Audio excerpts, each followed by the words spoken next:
Today on Kababayan LA, we're not just going to be getting into sports, we're also going to be talking a little bit about Philippine history. If you don't get it quite yet, don't worry, because our guest this afternoon will help us, walk us through that rather. I'm talking about Guro Dino Flores, joining us on Kababayan LA. Magandang hapon sa'yo. Hello. All right, let's talk about Filipino martial arts as a sport. Can you define what it is? It's so vague. When we talk about martial arts, we think of taekwondo, we think of wushu, but those are not Pinoy. Let's talk about the distinctly Filipino martial arts. Filipino martial arts is commonly known as Kali, Arnis Eskrima, and it's a Malay-based art as opposed to like Northern Asian or Eastern, and it's been with us well since the Philippines has been around. Kali, Arnis, Eskrima. Yes. Are those three different things? Do you use different weapons for each, or is that all-encompassing? Well, the Philippines is made up of literally thousands of islands, and as you know, there's dialects, ethno-linguistic groups. So just like the reflection of the country itself, that's the kind of diversity we have in the art. So all these all-encompassing ideas are pretty modern. But in the old times, they've got like Cebuano, Waray, Bogobo. Pero pare-pareho lang ang concept behind that. Iba-iba lang ang terms. Is that what you're saying? Yes and no, because different migrations have different ideas. Some prefer stick, some prefer the sarong or malong. I know for a fact that pagka-arnis, stick yon. Yes. Eskrima is sword. Eskrima is actually a Spanish word, right? Right. Okay. Right. And then what's Kali? Kali is it's believed to be an older term, pre-Spanish, you know, of course, and American. And what weapons do they use? Well, we use there's various weapons depending on what period, but there's a single stick, double stick, sword and dagger. There's a long sword. There's knife like a balisong. So there's different things. Absolutely. So in a way, Filipino martial arts differ from the other Asian martial arts because Asian martial arts only use their body, their physique. They don't use weapons. They do use weapons, but unlike other martial arts, we use weapons on the first day. Oh. So we start with the weapon as an extension of the hand, and you know, in order to be combative right away to, well, defend the homeland from invaders or... Okay, let's talk about the weapons now. We're talking about the weapons. Can you describe to us all these weapons? If there are kids watching us, you're not supposed to go out and get your own. These are actually historic pieces, right? Very antique Some of them are over 100. And so, like I was saying, the Philippines is made up of various tribes. So these are just a few of the collection that...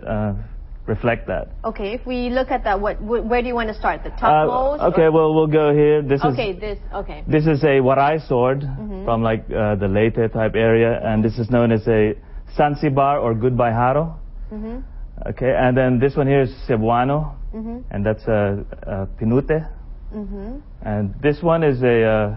what do you mean by Pinute? Is that a... That's the local dialect. For a sword. For this particular kind of sword. Okay. So, you know, swords, they have different shape or affected by language. I noticed the blades are different too. Exactly. And this one is pretty interesting, the third one, the one with wavy blades. Yes, this is a Muslim Chris from the island of Basilan. And although this concept of the wave design, like the mystical flame, is pre-Muslim, it's more like during our Hindu influence. Okay. And sometimes they make it out of meteorites.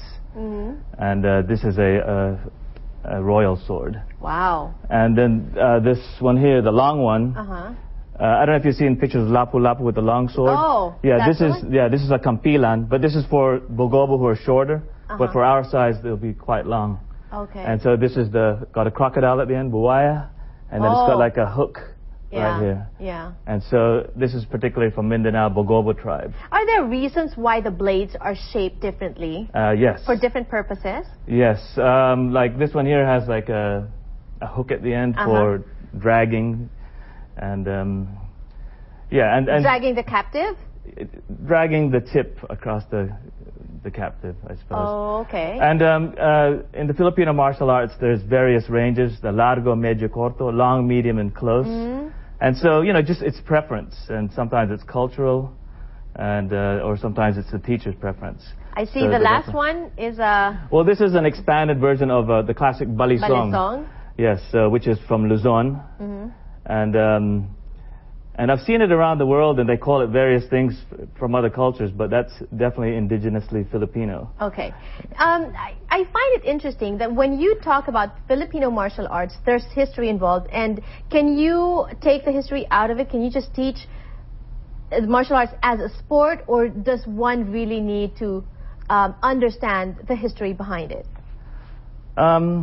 Well, you can learn the sport for physical activity, and which they do in colleges in the Philippines, and like tournaments.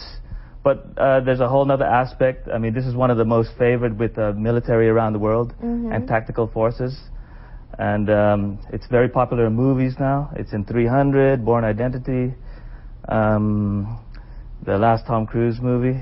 Okay. What is it again? So it's better you have history as well. I prefer so they it. better understand it. These are from your personal collection? Yes, this is just a mere part of my collection. Yes. Okay, my next question is why? Why go through the hassles of putting together all these things? But please answer that when we return on Kababayan LA. Guys, don't go away.